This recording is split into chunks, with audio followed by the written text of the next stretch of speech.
Come in. Sit down. Have a bite. By Paul Kupperberg. I'm the last person in the world to complain, but when vampires start stalking me in the supermarket, it's time to say something. Ma, what makes you think they're vampires? My son Leo moaned to me when I finally reached him on the phone. I don't think, I know. You think I don't know a vampire when I see one? Yeah, okay. But why the grocery store? Have you noticed them anywhere else? No, just there. Are you sure they're vampires? I mean, you do live in Williamsburg. They might just be anemic hipsters wasting away on diets of kale and ancient grains. Are they wearing man buns? Listen, wise guy, I was hunting vampires before you were born.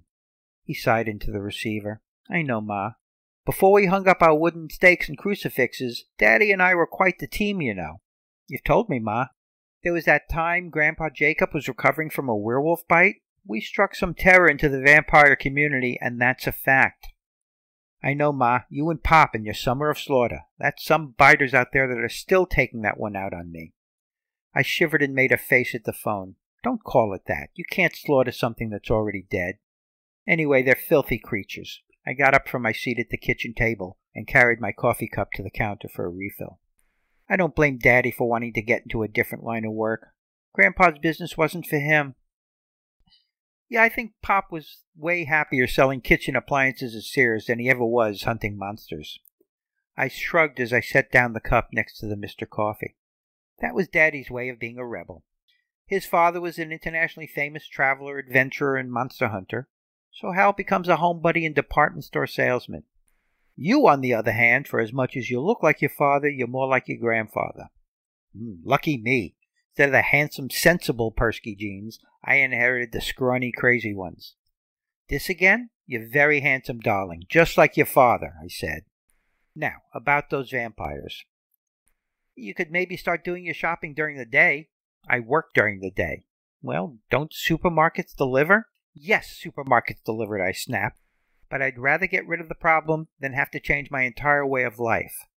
That's why I'm telling this to you, my son, Leo Persky, also known as Terrence Strange, monster hunter extraordinaire, not to mention a columnist for the prestigious Weekly World News and the world's foremost investigative journalist in the field of the supernatural. I'm not the foremost, Ma. Just maybe one of the top 3. You're 2. So I didn't think a little thing like bloodthirsty vampires following your mother around Food Town would be a challenge to someone of your knowledge and ability. Leo must have taken the phone away from his ear because I heard the sound of his heavy sigh from a distance. That usually meant he was ready to listen to reason. Well, my reason. Okay, Ma. When's the next time you'll be going shopping? My name is Barbara Persky, and the last thing I ever expected was to grow up to be a monster hunter.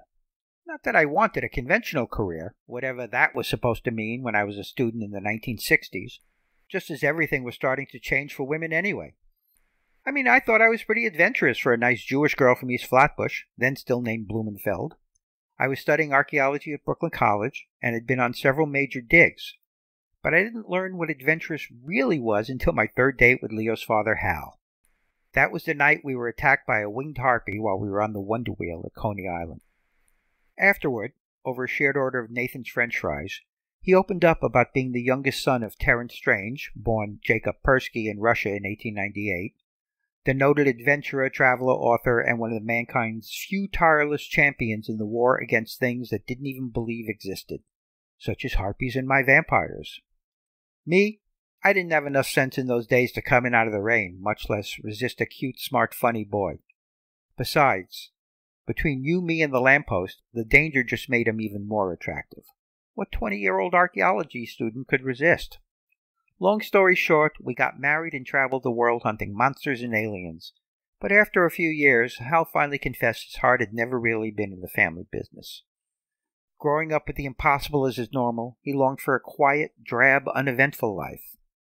I was disappointed at first, but Hal's timing proved to be perfect. The next day, a call from the doctor put an end to my own monster-fighting days on account of pregnancy. Hal spent the rest of his life content in his role as husband, father, and home goods salesman. Nothing weird or strange ever happened to him again, not until the day he died, age 64, crushed under a concrete gargoyle that fell from the roof of the Gothic-style church he passed every day on his way to work to sell refrigerators at Sears. I guess monster hunting must skip a generation, because Leo decided to go into his grandfather's business when he was still in college. Despite his accomplishments, he was still making jokes about his size and looks at the age of 47. But what counts is he's got the heart of a lion, as much as he likes to pretend otherwise. And yes, by the way, I do know that most people believe the Weekly World News is just a silly fake news supermarket tabloid that makes up things like Bigfoot, Batboy, and royal alien babies. I used to believe that too, before I met Hal. And Bigfoot and Batboy and one of the alien royals. But that's fine. Let my friends with their doctor and lawyer and MBA children scoff at what my Leo does for a living. I know the truth. And frankly, I don't think a single one of them would ever be able to sleep without a nightlight on again if they knew what I knew. As exciting as the old days with Hal had been, that's how predictable and routine my current days had become. Going from globe-trotting adventurer to diaper-changing mommy was quite a change, of course, and I adapted the best I knew how. But as soon as Leo was old enough for school, I got a job. I was almost 30 years old when I applied for the job as assistant staff archaeologist at the Brooklyn Museum, and had never had an actual job before. But a letter of recommendation from my father-in-law carried a lot of weight in those circles. So I was hired, and more than 40 years later, I'm still on the job at the age of 73. It didn't hurt that I went back for my master's, and 3 years ago finished my doctorate with a thesis on biblical-era magical artifacts, just to keep my hand in things. Nowadays, I spend a few hours a day consulting with my much younger colleagues, and the rest of the time as a docent, often for donors or special guests. Anyway, like I was saying, I'm a person who has a routine. But what matters is my evening commute. Regular as clockwork, I leave the museum at 5 p.m., walk the less than 900 feet to the Eastern Parkway, Brooklyn Museum subway station, take the 2 or 3 train to Atlantic Avenue, where I change to the G train that I ride out to Metropolitan Avenue. The whole trip, including the walk home from the subway, usually takes under an hour. Still, routine is one thing, but street smarts is another. I'm a lifelong New Yorker, and I've lived here through good times and bad. So even when I'm not paying attention, I'm paying attention. Just because the Williamsburg neighborhood's been revived and resurrected as a haven for hipsters and expensive coffee houses doesn't mean you don't still have to be careful, especially on the subway, where it's not unheard of for some nut to push people onto the tracks. So you keep an eye open for trouble, that guy mumbling into himself, or that shifty woman slinking from recycling bin to recycling bin, or the tall, bald man in the dark overcoat and dark glasses who hasn't stopped staring at you since you spotted him hiding behind a column a dozen yards up the platform at Atlantic Avenue. He stepped into the same train as me, and for a second I toyed with the idea of quickly jumping back off again, just to see if he would follow me. But a casual glance his way convinced me maybe I shouldn't be playing with this fellow. He wasn't your run-of-the-mill subway nut. This one was a vampire. Like I told my Leo, I know a vampire when I see one. Most people wouldn't, because most people don't believe vampires even exist.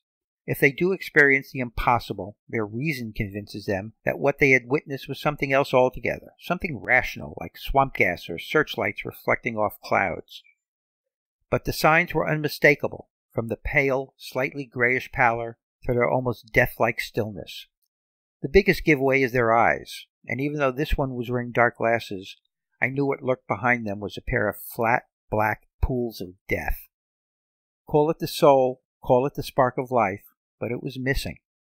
I didn't know if he had followed me from work or if he had been staking out the platform waiting for me. Like I said, I was a creature of routine. Either was possible. It was late November, and sunset was around 4:30 in the afternoon, so these creatures of the night could move freely about without having to worry about exposure to the deadly daylight.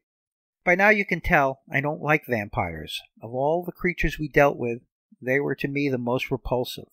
Vampirism is an infection that needs to be wiped out, like cholera or smallpox.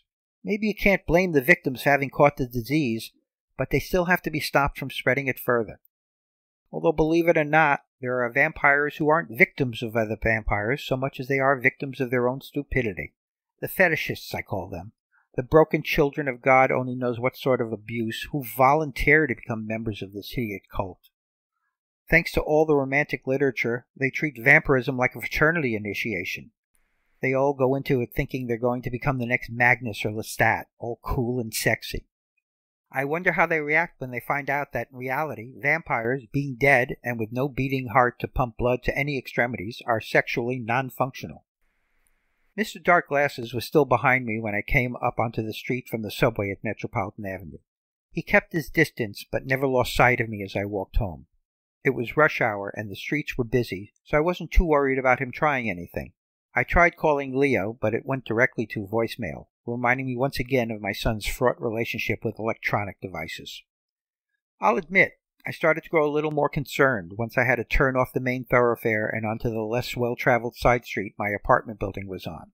It was everything I could do to keep from turning around to check on Mr. Dark Glasses. But again, I was counting on being out in public to keep him at bay. And once I got to my building, I would be safe, because, thank goodness for small favors, vampires can't enter a person's abode unless bidden to do so.